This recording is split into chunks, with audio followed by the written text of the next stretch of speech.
Muy buenas tardes, bienvenidos nuevamente a su programa Ciencia en la Universidad.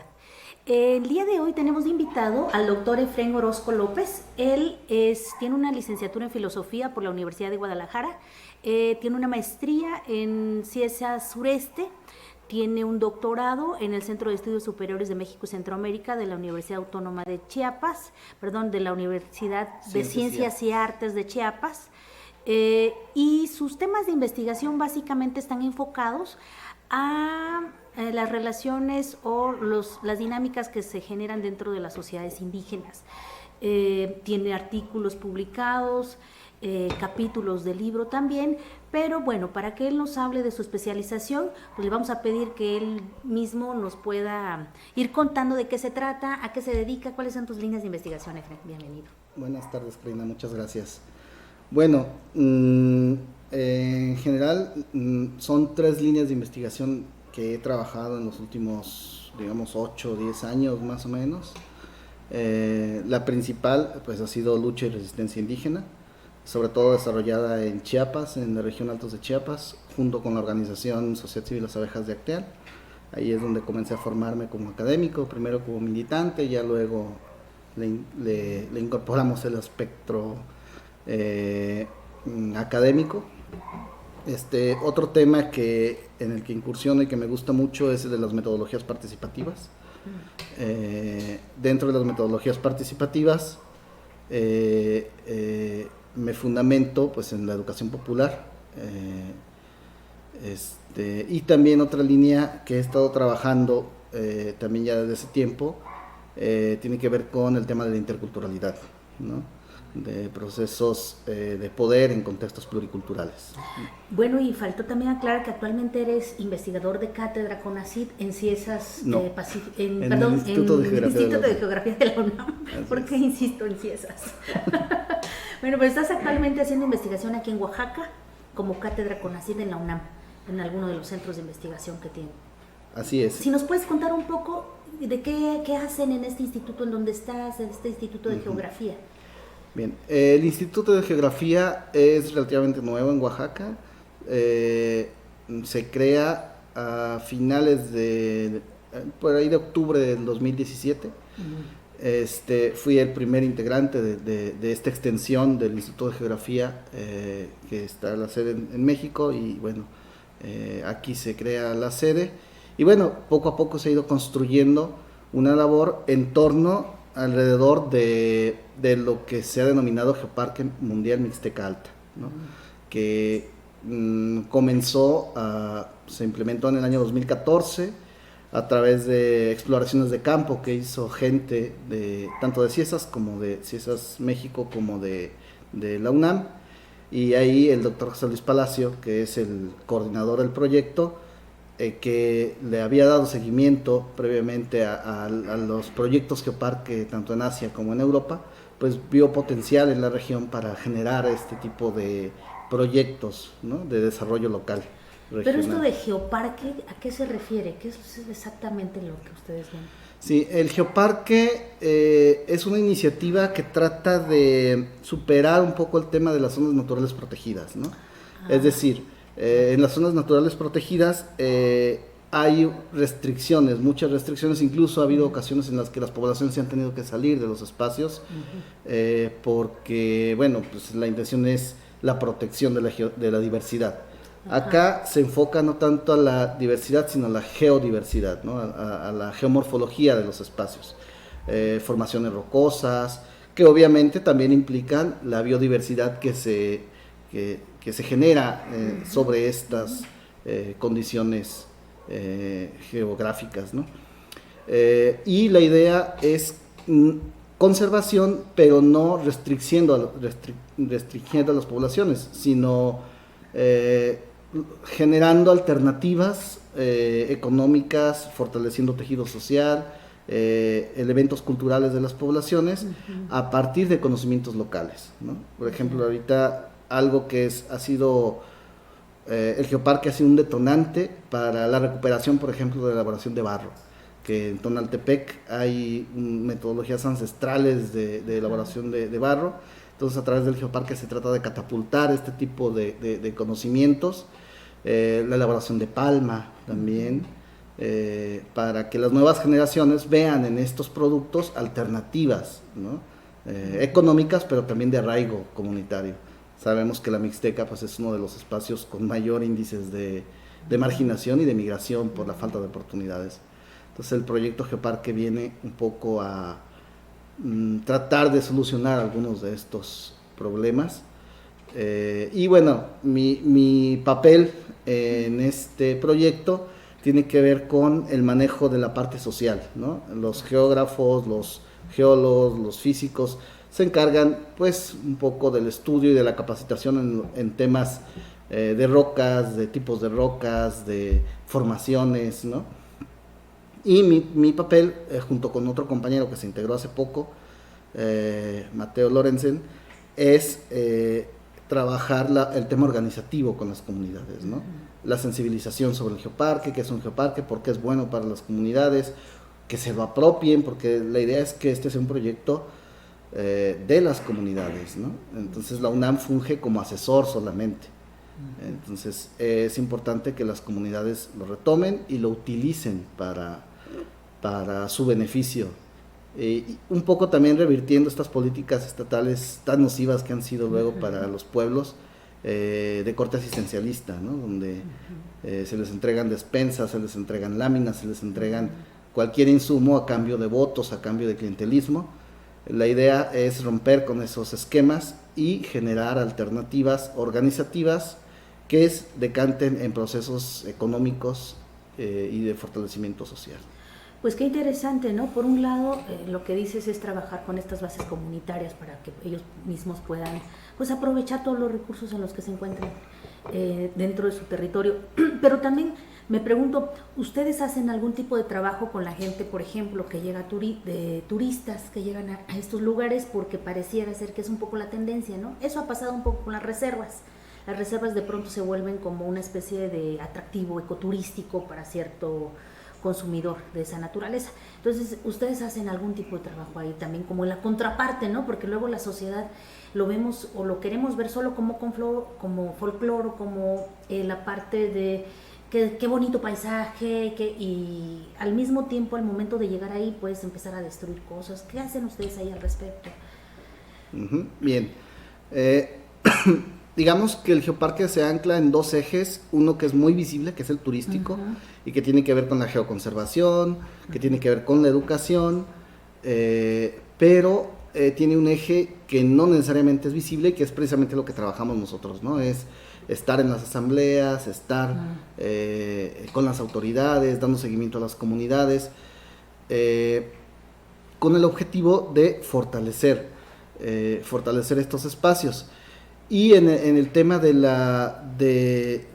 lo turístico, pues se trata de generar un sistema o un modelo turístico alternativo que esté vinculado con la educación del visitante, ¿no? Es decir, no es para nada un turismo de corte masivo, no tiene que ver con eso.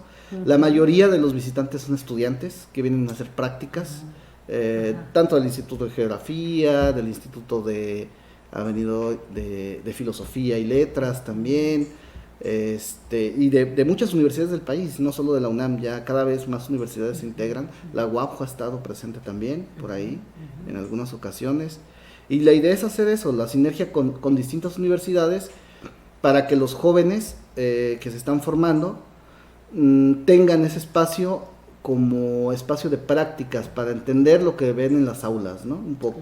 En el aula el profesor puede explicar qué es un contacto litológico, por ejemplo, ¿no? Qué es una remoción en masa, pero pues no es lo mismo estudiarlo y memorizarlo en el aula que ver cómo se desarrolla ya en el campo, ¿no? Este sería uno de los objetivos centrales del geoparque. Es turismo educativo. Y también se pretende a mediano o largo plazo que esta educación de las ciencias de la Tierra pues esté al acceso de cualquier persona que le interese conocer y saber un poco más del territorio, ¿no? Esto se trabaja en dos niveles, el de los visitantes, pero también el del turismo local, ¿no? Porque a pesar de que aparentemente pueden ser regiones homogéneas, que participan de una misma cultura, la cultura mixteca, pues muchas veces entre comunidades no se conocen y no conocen el patrimonio geológico territorial que tienen.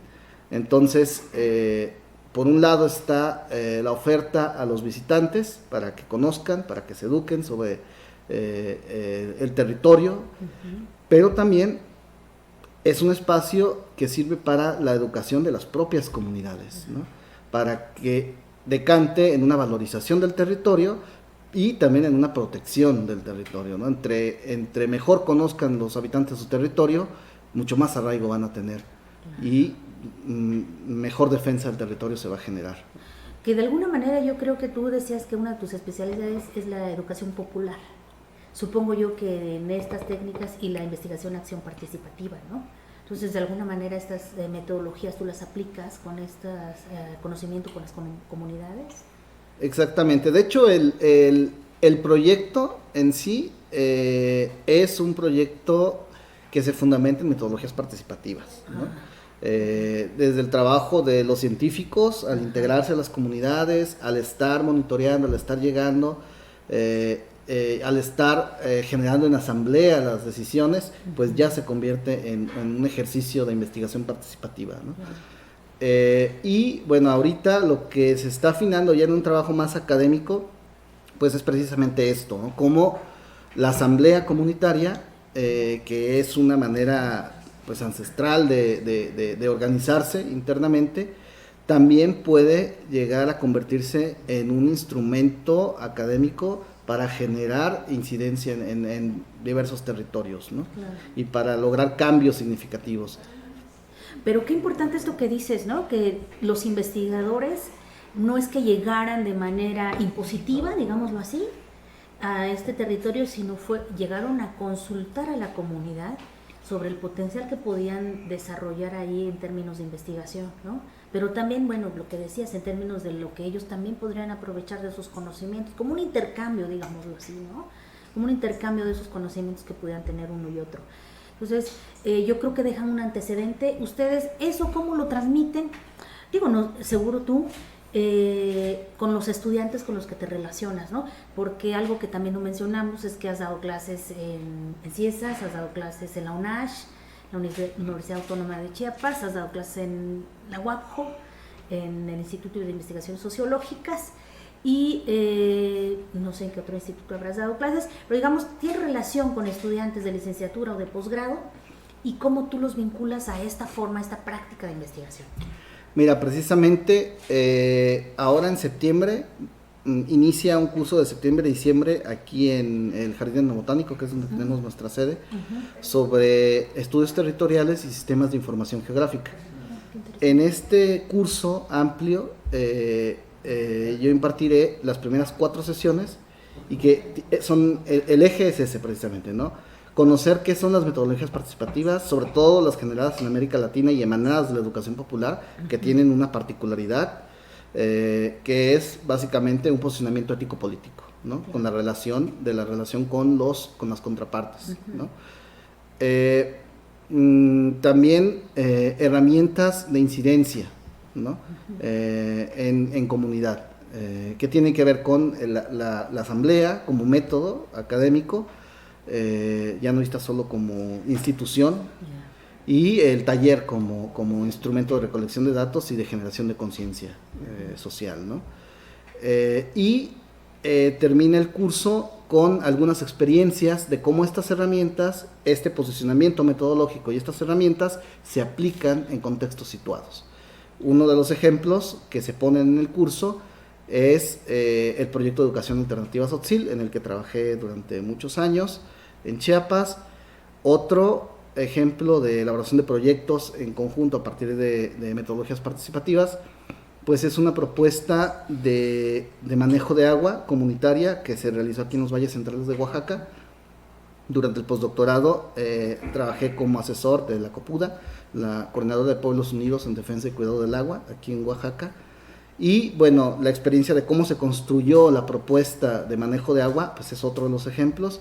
Y pues finalmente se establece el ejemplo del geoparque también, ¿no? Como a través de la asamblea, a través de los talleres, se ha logrado posicionar las necesidades de las poblaciones y este trabajo entre academia y comunidad de consensos para lograr una articulación. Pero qué interesante también esto, que al final es una práctica de investigación diferente, digámoslo así, en el sentido de que hay un reconocimiento y un aprovechamiento también de los conocimientos, tanto que se generan a partir de esa vinculación academia-sociedad, como al mismo tiempo reconocer de cada uno de estos grupos, de estos núcleos, reconocer de la parte académica que en las comunidades hay cierto conocimiento que quizá no es muy consciente, pero que al tiempo de hacer esa vinculación se potencializa y además se reconoce, ¿no? ¿Qué opinas tú al respecto? ¿Cómo van tomando también los investigadores? Porque creo que en las ciencias sociales pues es más común, digamos, que conocemos que alguien de repente lleva esa metodología, pero ¿qué pasa con estos geólogos o físicos que dices que me parece que, o tal vez estoy equivocada, pero me parece que están un poco alejados de esa construcción, de esa forma de investigación? En general sí están alejados, pero te digo, el coordinador del proyecto, el doctor Palacio, he tenido la fortuna de convivir mucho con él. Últimamente ya no tanto, porque lo nombraron director de la Escuela Nacional de Ciencias de la Tierra y pues ya se ha alejado mucho del proceso, pero al inicio, cuando yo inicié, tuve la fortuna de platicar mucho con él y noté la sensibilización en la práctica que había tenido, ¿no? El contacto con las comunidades, a veces aunque no se entienda muy claro qué son los usos y costumbres, por qué si pasas de un municipio a otro ya no te dejan pasar, a qué se debe todo ese tipo de arreglos locales que uno que viene de fuera no entiende. Todo eso va sensibilizando a los investigadores que no han tenido mucho contacto con las metodologías participativas o con el trabajo con pueblos, ¿no? Y sí, definitivamente ya sistematizar este conocimiento pues implica la exposición de una experiencia que se trata de intencionar mucho, ¿no? Desde las epistemologías disidentes, la epistemología del sur, la investigación de acción colaborativa, pero que es difícil, es muy difícil realmente encontrar un espacio en el que se pueda desarrollar cabalmente todo este conocimiento. Y esto también se refleja a un nivel práctico de una manera muy interesante. Por ejemplo, en los recorridos, los guías, que son guías locales, muchos son voluntarios, otros son asignados por las propias autoridades. Los guías locales tienen una capacitación por parte de la UNAM en temas técnicos, pero se hace mucho énfasis en que ese conocimiento técnico esté vinculado con el conocimiento local. Entonces, si tú vas a hacer un recorrido, tú haces un recorrido por la Ruta de los Corazones, por ejemplo, en el geoparque, pues te das cuenta cómo los guías van hilando el tema geológico técnico con el tema cultural, ¿no?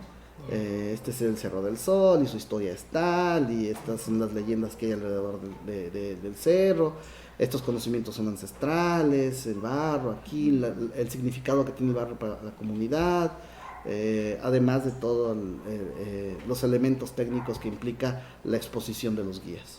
Claro, con lo que estás diciendo, finalmente la sociedad las sociedades con las que trabajan, pues al momento de ver esos resultados reflejados en su vida cotidiana, en sus procesos económicos o sociales o culturales o políticos incluso, pues empiezan a ver también esa riqueza y la importancia de tener esa vinculación y un poco la apertura, a lo mejor con el cuidado que requieren, con las prácticas de decisiones que están acostumbrados a tomar, como todo el mundo.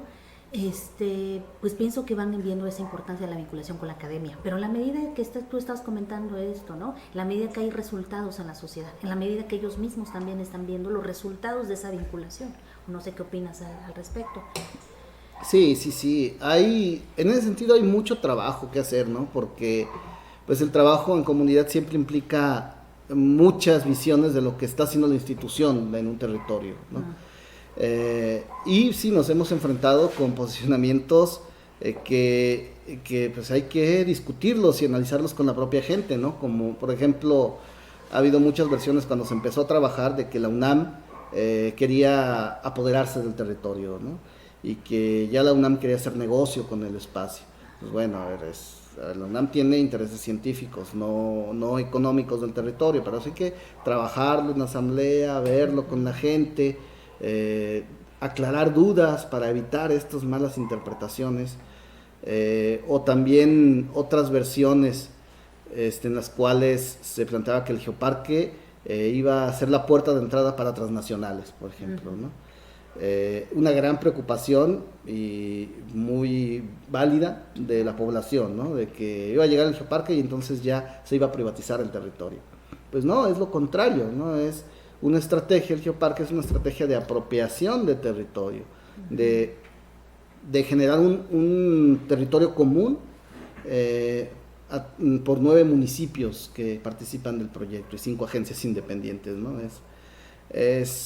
Es un trabajo muy arduo, pero también es la particularidad que los geoparques en Latinoamérica tienen con respecto a los geoparques en el mundo, ¿no? Qué bueno que lo apuntas, porque también es cierto que la gente, digamos, las poblaciones no reaccionan así porque se les ocurre, sino porque hay una historia que han atravesado. Y hay antecedentes de esto que estás diciendo justamente, hay antecedentes, las reservas, ¿no? Han sido, incluso que no había posibilidades de explotarlas, hoy día se están explotando en algunos lugares en Chiapas, en fin, o sea, digamos que hay antecedentes también de esto, pero por eso también la importancia de la cercanía tan constante que deben de tener los investigadores con las comunidades para evitar precisamente ese tipo de situaciones, ¿no? Pero bueno, hay una serie de antecedentes. Es riesgoso, también yo creo que sigue siendo riesgoso, pero al mismo tiempo es importante conocer dónde están posicionados ellos, ¿no? Pero como dices, ¿no? Finalmente el conocimiento principalmente debe quedarse para las comunidades y después, bueno, compartirlo, porque también es importante para todos los demás, para la comunidad científica y los avances que se puedan tener a partir de ello, ¿no? Claro. Sí, fíjate, algo que nos tiene muy contentos es algo que se creó ahora, que es, bueno, desde el 2017 existe, pero no había estado funcionando, que es el comité, el Comité General del Geoparque. El Comité General del Geoparque es, digamos, la instancia que une a las autoridades de los 9 municipios. Y había sido problemático porque cuando yo llegué era difícil reunir a, ya digamos, la mitad de las autoridades que participaban del proyecto, ¿no? Recordemos que este proyecto inicia en el 2014 con el consenso de las autoridades, la negociación entre autoridades y académicos de la UNAM, pero pues cada 3 años cambian las autoridades, entonces no había un seguimiento a esto, entonces cambiaban las autoridades, no había un flujo de información y entonces las nuevas autoridades desconocían el proyecto, no sabían por qué estaban integrados en el proyecto Geoparque, había muchas dudas, nosotros tenemos que ir a solventar dudas. Entonces a partir del 2018 ya se crea desde el 17 se creó, pero en el 18 se le comienza a dar continuidad. Este Comité General del Geoparque comienza a funcionar bimestralmente y la última reunión la tuvimos el pasado 1 de agosto en Tonaltepec y asistieron ya todos los municipios, los 9 municipios. Y algo que es muy importante es que además de ser el espacio en el cual se tocan los temas referentes al geoparque, también está siendo ya una instancia de apropiación de las autoridades y ya ellos establecen su propia agenda, ¿no? De problemáticas que aquejan a la región, discusión sobre esas problemáticas y sobre todo la acción ante esas problemáticas, ¿no? Ellos ya están muy conscientes de que no es lo mismo que tú como municipio aislado vayas a tocar la ventanilla a una instancia de gobierno que no te va a hacer caso, a que 9 municipios se acuerpen y pidan el apoyo, no como una dádiva, sino como un derecho que tienen, ¿no? Que esto es fundamental. Y esta conciencia ya se va cada vez pues arraigando más, y ya incluso el presidente de Yanguitlán, que también es el presidente del Comité del Geoparque actual, pues muchas veces ha mostrado la intención y el interés de que el proyecto Geoparque sea como la punta de lanza para mediano o largo plazo lograr que esta sea una región, un territorio con soberanía alimentaria, por ejemplo, ¿no? Sería excepcional eso, ¿no? Y bueno, esto implica muchísimo trabajo, tanto de las comunidades como de los investigadores que estamos involucrados en el proyecto, para apuntalar y asesorar pues a las autoridades y a las comunidades. que también yo me imagino que deben de tener un compromiso social bien fuerte, porque lo que estás diciendo es un trabajo arduo que, más allá de pensarlo como un trabajo institucional que tienes que hacer, es también algo como por gusto, algo como por el compromiso que tú sientes que debes dar, ¿no? No sé. Sí, esto implica mucho contacto con la gente, esto implica no estar viendo horarios, por ejemplo, ¿no? No tener una rutina de, bueno, ya son las 9, entro a la oficina, son las 5, ya me retiro. No, hay veces, por ejemplo, el jueves hay que ir a Chachuapan porque nos pidieron asesoría para escribir un libro sobre la comunidad. Entonces, pues hay que ir, hay que platicar con las autoridades, hay que asesorar a quien está teniendo la iniciativa de escribir este libro. El domingo pasado estuvimos en la fiesta de Santo Domingo, por ejemplo, ¿no? Y así pues, hay que estar en los eventos con ellos, hay que acompañar los procesos sociales, y eso pues no está en ningún contrato, ¿no? Claro. Eso ya es parte de la relación que se va forjando con las comunidades. Sí, al final dices bien, ¿no? Es una relación social más allá de la relación institucional que tú puedas tener como investigador, ¿no? Y los estudiantes, ¿tú has invitado estudiantes a este lugar? ¿Han visto cómo trabajas? ¿Cómo trabaja el equipo de investigadores? Pues hay varios prestadores de servicio. Hasta ahorita, la gran mayoría, si no es que todos, son más de las líneas forestales, ¿no? Alumnos que hacen estudios, levantamientos sobre especies de plantas, procesos más técnicos. La UNAM, pues ahorita aquí en Oaxaca no tiene un campus como tal, por lo tanto no tiene alumnos, pero se espera que con el futuro pues pueda haber cada vez más integración de alumnos de la parte social para generar investigación en este contexto, ¿no? Y pues yo creo que también vincularse con los estudiantes locales, ¿no? No solo de la UNAM, digo, que bien que vengan los de la UNAM, pero bueno, las universidades estatales que tenemos aquí en el estado, ¿no? La UAP, las demás universidades estatales, yo creo que valdría la pena mucho que pudieran integrar o invitar a los estudiantes que están involucrados en estas, o cercanos a estas líneas de investigaciones que ustedes trabajan, ¿no? Por supuesto, una línea de trabajo que ha sido planteada por el coordinador y por el propio director del Instituto de Geografía, precisamente es eso, ¿no? Que el Geoparque no tiene una exclusividad UNAM, ¿no? Que la UNAM lo ha asesorado, introdujo el proyecto, pero está abierto el espacio para investigadores y para alumnos de muchos otros lugares, ¿no? De hecho, han estado yendo, te comento, te repito, hemos tenido gente de la UAPJO en Geoparque, del propio CIESAS, de muchas otras universidades, y pues el tema del CIDIR también, ha llegado gente del CIDIR a hacer investigación allá, y pues el tema es simplemente generar los vínculos para canalizar a los estudiantes a la región y generar un trabajo en conjunto interinstitucional. Claro, porque al final todos estos conocimientos pues son de todos, ¿no? Y hay que vincularse, tanto académicos, tenemos que aprender a vincularnos, a trabajar en conjunto con otras instituciones, con nuestras propias instituciones, pero abrirse también a otras posibilidades. Pues bueno, Efraín, te agradecemos mucho que nos hayas compartido esto y no sé si quieras emitir algún mensaje para quien nos está viendo, para que se entere más de dónde puede localizarte o lo que sea. No, pues agradecerte, Karina, por la invitación, agradecer a los compañeros por el espacio. Y bueno, la forma más fácil de contactar al Geoparque es a través de su página de internet. Si ustedes ponen en Google Geoparque Mixtecalta, seguramente les va a salir el link del Geoparque. A partir de la página del Geoparque, ahí se puede hacer cualquier petición de recorrido, y allá hay ya una persona que se encarga de la administración. Ella les ofrece todas las posibilidades que pueda haber en el Geoparque para incorporarse, y a las instituciones también que quieran participar del proyecto, pues estamos en el Jardín Etnobotánico, ahí está la oficina pues la sede de la UNAM, del Instituto de Geografía. Con mucho gusto recibimos propuestas y para trabajar en conjunto y generar proyectos interinstitucionales, que es lo que estamos buscando. Perfecto, pues Efraín, muchísimas gracias. Esperamos que nos sigan viendo y seguimos comunicándonos por este medio. Recuerden que estos son los temas muy diversos que se abordan dentro de su programa Ciencia en la Universidad. Que tengan buen día.